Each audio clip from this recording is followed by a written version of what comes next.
Oke, membuat kalimat pasif dalam simple present tense.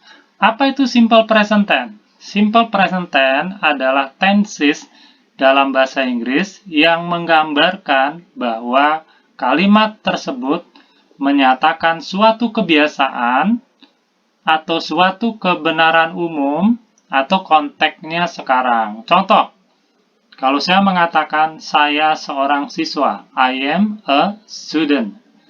Saya seorang dokter, I am a doctor. Perhatikan, penggunaan to be sana, I am.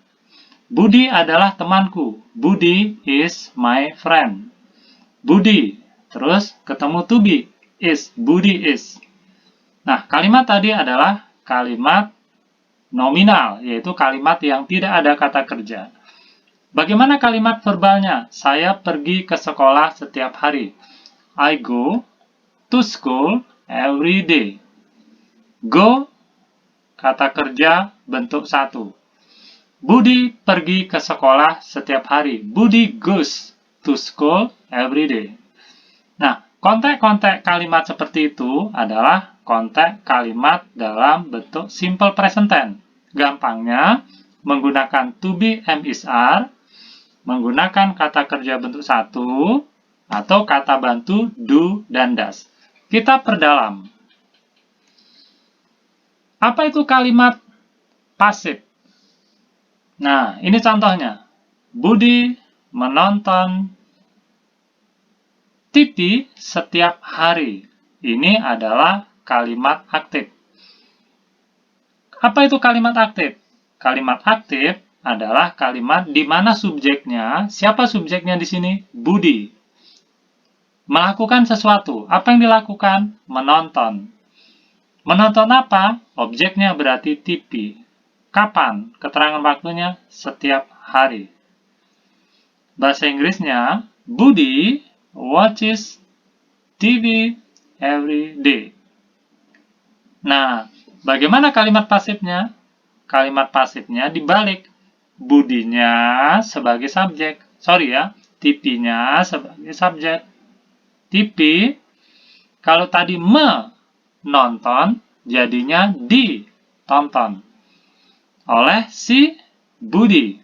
Sehingga menjadi TV ditonton oleh Budi.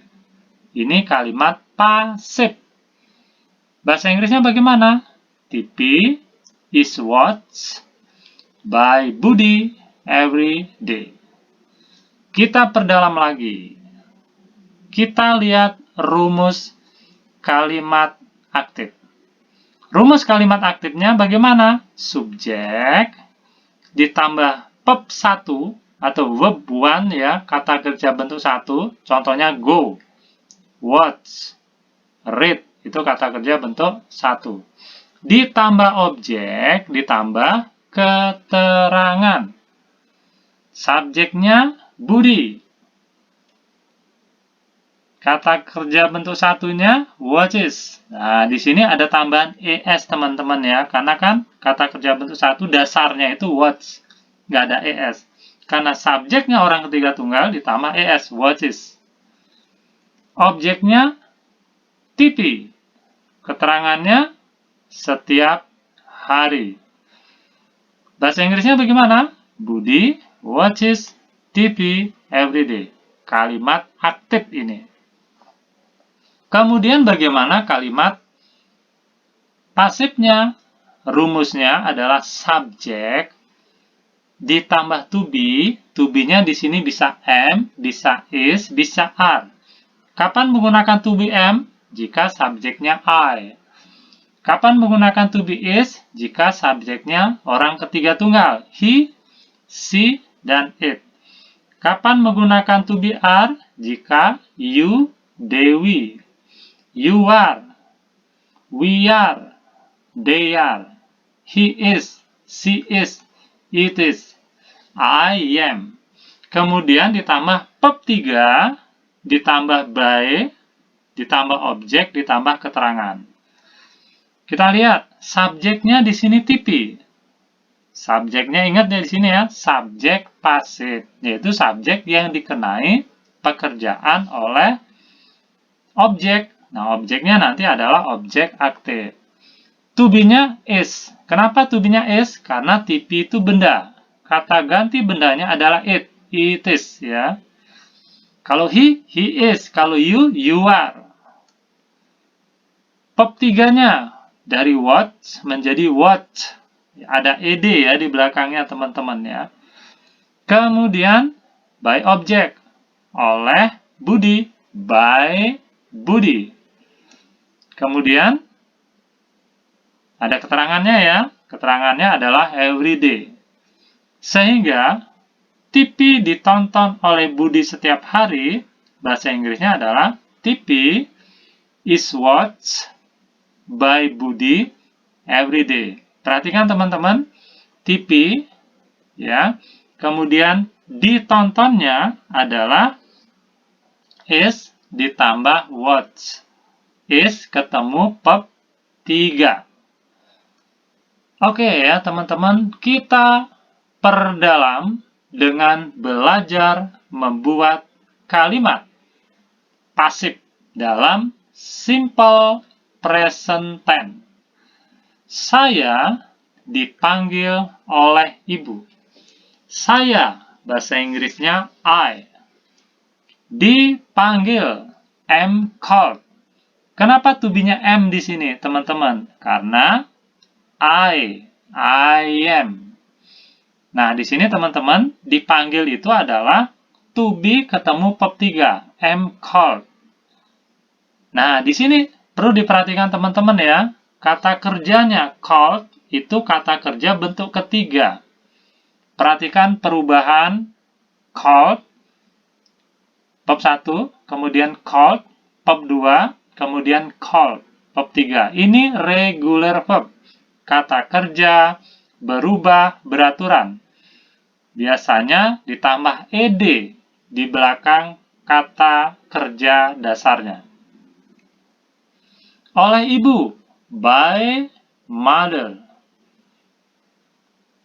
Sehingga bahasa Inggrisnya, saya dipanggil oleh ibu, saya, I, dipanggil, am called, oleh ibu, by mother.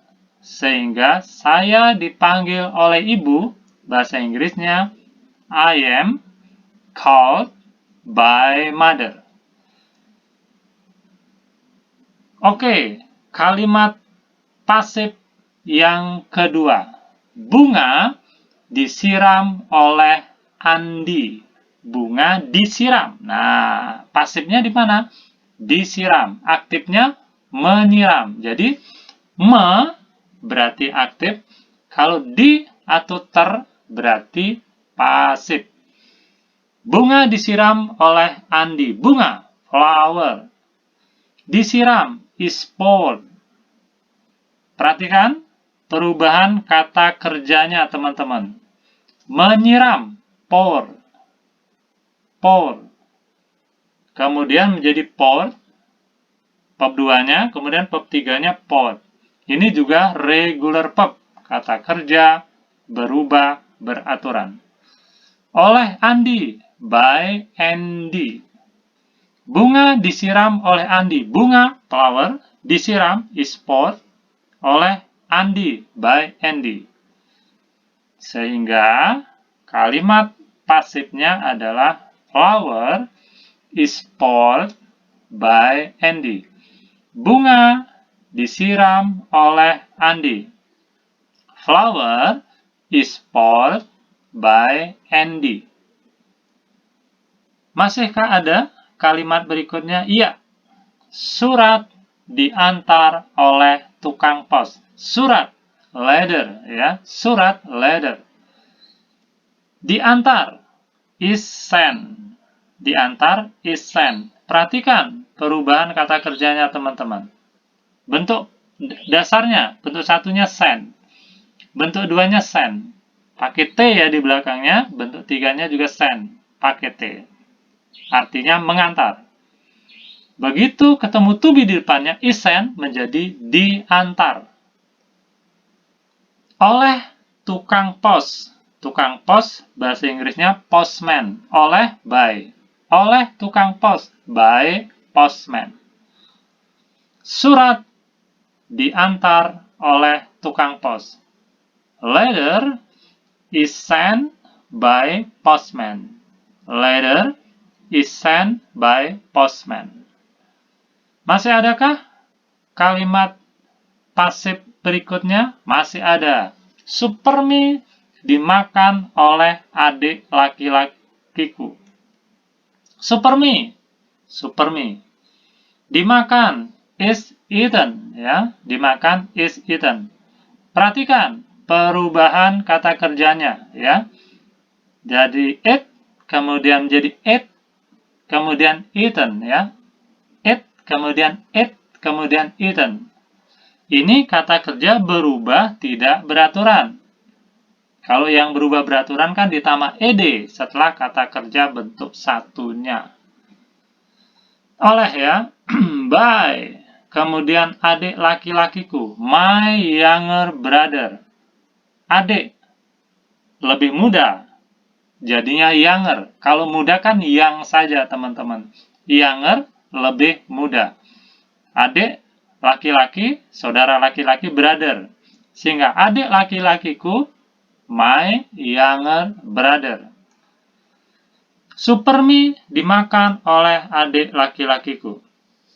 Supermi is eaten by my younger brother. Supermi is eaten by my younger brother. Supermi dimakan oleh adik laki-lakiku. Masih adakah? Oh, masih ada. Cerpen ditulis oleh Rosadi. Cerpen bahasa Inggrisnya short story. Short itu pendek, story cerita. Cerpen short story. Ditulis is written, ya. Ditulis is written. Kalau double T, teman-teman, dibaca seolah seperti D, ya. Written, ya. Kita perhatikan perubahan write, menulis. Kemudian menjadi wrote, menulis juga, kata kerja bentuk 2. Bentuk 3-nya written, ya. Kemudian oleh Rosadi, by Rosadi, ya, by Rosadi.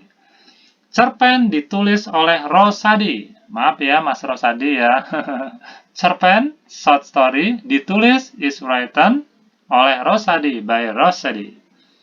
Short story is written by Rosadi. Cerpen ditulis oleh Rosadi. Short story is written by Rosadi.